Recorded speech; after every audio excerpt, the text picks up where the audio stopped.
It was in the second year of Joash, the son of Joachaz, king of Israel, that Amaziah, the son of Joash, king of Yehudah, began his reign.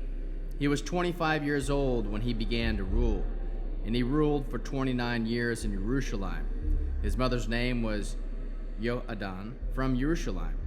He did what was right from Adonai's perspective, although not like David, his ancestor. He lived in the same way as his father Joash. However, the high places were not removed.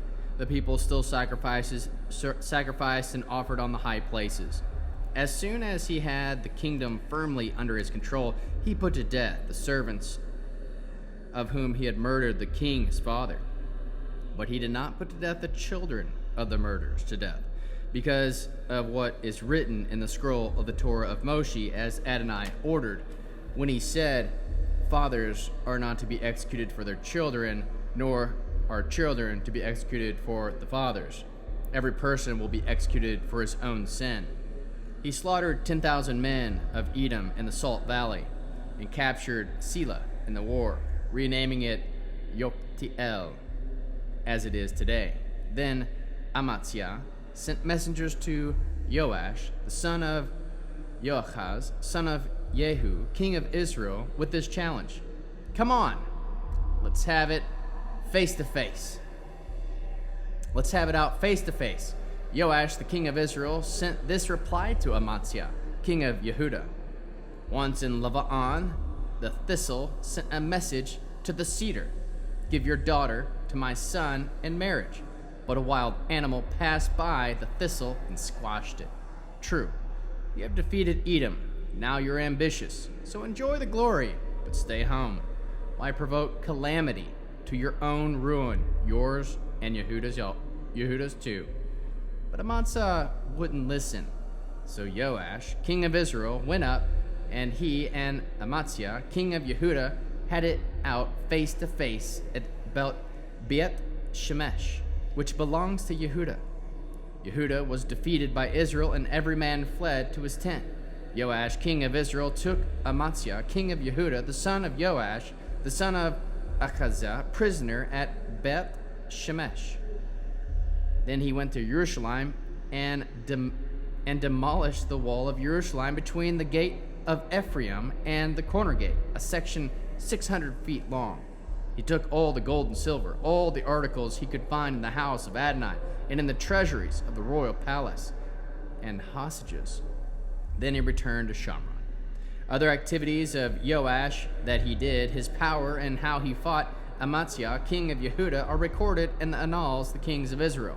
Joash slept with his ancestors and was buried in Shamron with the kings of Israel. Then Jeroboam took his place as king. Amaziah, the son of Joash, king of Yehudah, lived another 15 years after the death of Joash, son of Joachaz, king of Israel. Other activities of Amaziah are recorded in the annals of the kings of Yehudah. Because of a conspiracy formed against him in Jerusalem, Amaziah fled to Lachish, but they followed him to Lachish and killed him there. They brought his body back on horses, and he was buried in Jerusalem with his ancestors in the city of David. Then all the people of Yehudah took Azariah at the age of 16 and made him king in the place of his father Amaziah. Azariah recovered Eliat for Yehudah and rebuilt it after the king Amaziah slept with his ancestors. It was in the 15th year of Amaziah, son of Joash, king of Yehudah, that Jeroboam, the son of Joash, king of Israel, began to reign in Shamron. He ruled 41 years, and he did what was evil from Adonai's perspective. He did not turn from all the sins of Jeroboam, the son of Nebat, who made Israel sin. He recovered the territory of Israel between the entrance of Hamat to the sea of Arava, in keeping with the word of Adonai, the God of Israel, which he spoke through his servants Jonah, the son of Amittai, the prophet from Gat-Hefer. For Adonai saw how bitterly Israel had suffered, with no one left, either slave or free, and no one coming to Israel's aid.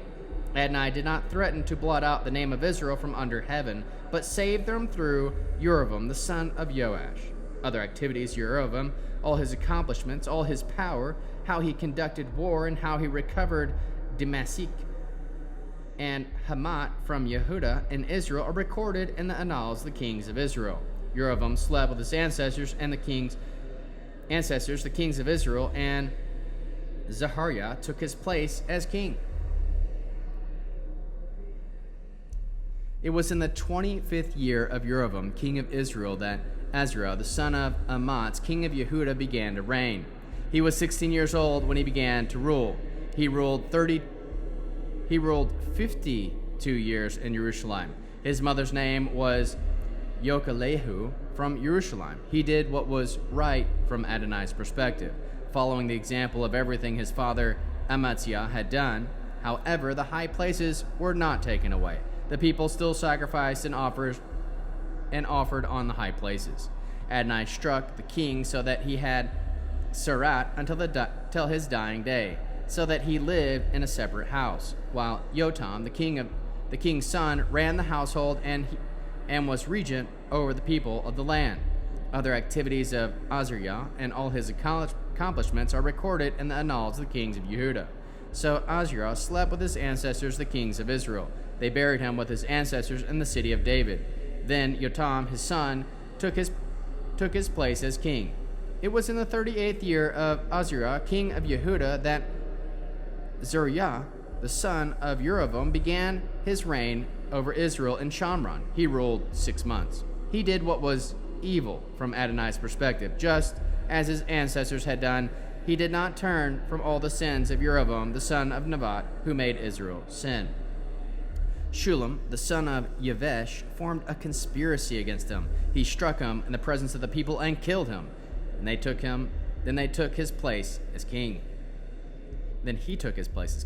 Other activities of Zachariah are recorded in the annals of the kings of Israel. The word of Adonai which he had spoken to Jehu was, "Your descendants down from the 4th generation will sit on the throne of Israel." And that is exactly what happened.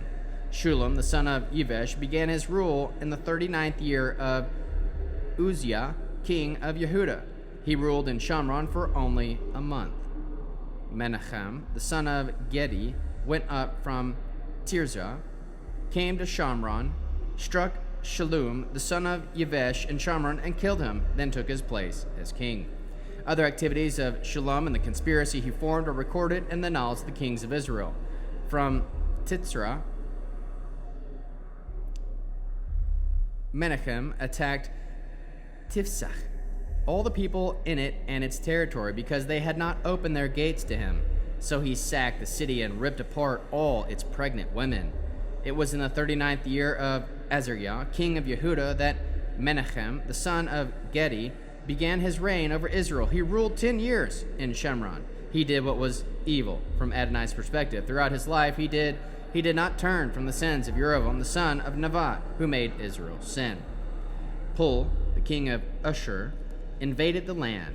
Menachem gave Pul 33 tons of silver, so that he would confirm Menachem's hold on the kingdom. He did this by taxing the wealthy men in Israel. From each he required 1.25 pounds of silver to each the king of Ashur. Then the king of Ashur turned around and left the land. Other activities of Menachem and all his accomplishments are recorded in the annals of the kings of Israel. Menachem slept with his ancestors, and Pekahiah, his son, took his place as king.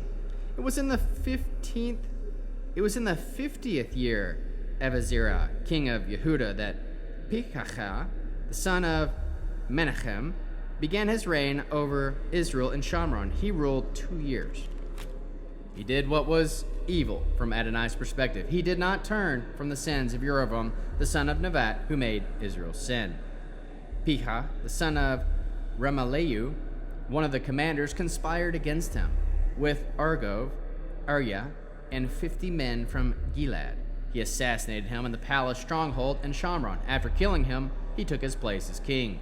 Other activities of Pekahiah and all his accomplishments are recorded in the annals of the kings of Israel.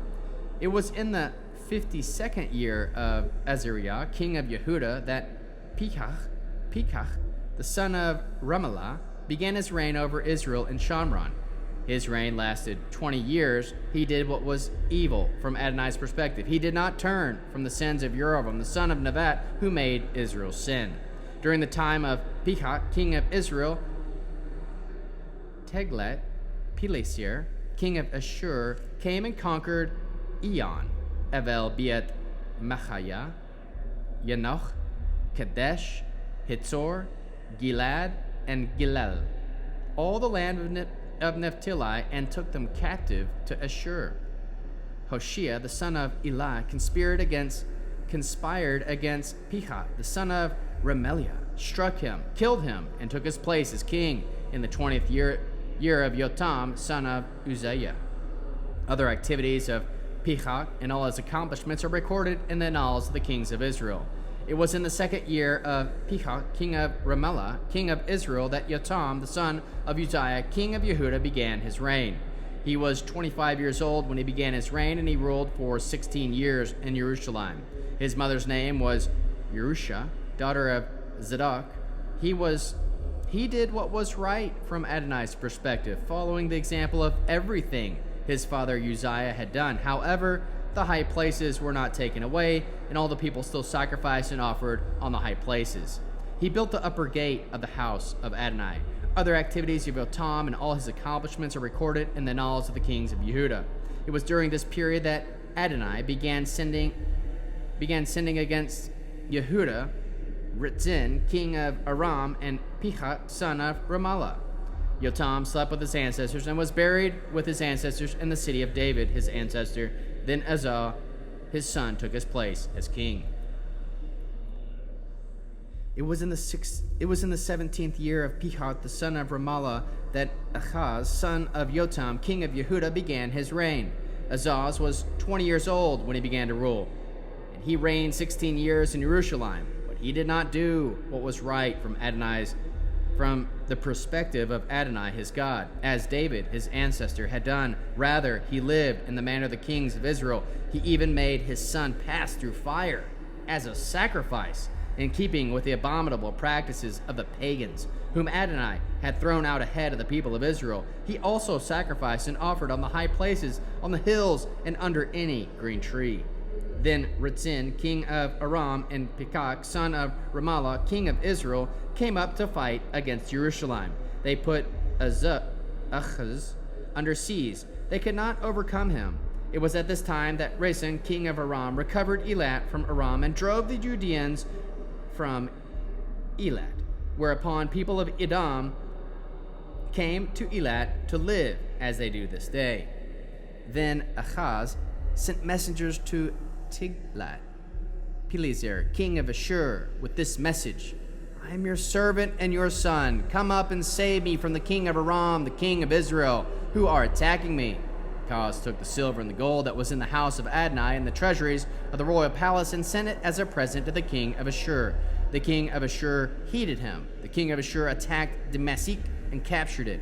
Then he carried its people captive to Kir and killed Ritzin. When King Ahaz went to Damascus to meet Tiglath-Pileser, king of Ashur, and saw that the altar was in Damascus, he sent a drawing and model of the altar to Uriah the Kohen, with details of its construction and decoration. Then Uriah the Kohen built an altar exactly according to the design King Ahaz had sent him from Damascus. Uriah the Kohen had it ready by the time King Ahaz returned from Damascus. When the king arrived from Damascus, he saw the altar. The king approached the altar and offered on it. He offered his burnt offerings and his grain offerings, poured out his drink offerings, and splashed the blood on his peace offerings on the altar. The bronze altar, which was before Adonai, he brought from it in front of the house, from between his own altar and the house of Adonai, and put it on the north side of his own altar. Then King Ahaz instructed Uriah the Kohen as follows: Henceforth, it is on the large altar that you are to offer the morning burnt offerings and evening grain offerings, and the king burnt offerings and his grain offerings together with the burnt offerings, and all the people of the land. Their grain offerings and their drink offerings you are to splash all the blood on the burnt offerings against it, and all the blood of the sacrifice. As for the bronze altar, I will take care of that." Uriah the Kohen acted in accordance with everything King Ahaz ordered. King Ahaz removed the panels of the trolleys that took basins off them and took the sea off, and bronze oxen supporting it, and set it in the stone pavement. And because the king was sure, he removed from the house of Adonai the colonnade used on Shabbat that had been built for it in the king's entranceway outside it. Other activities of Ahaz and all his accomplishments are recorded in the annals of the kings of Yehuda. Ahaz slept with his ancestors and was buried with his ancestors in the city of David. Then Hezekiah, his son, took his place as king.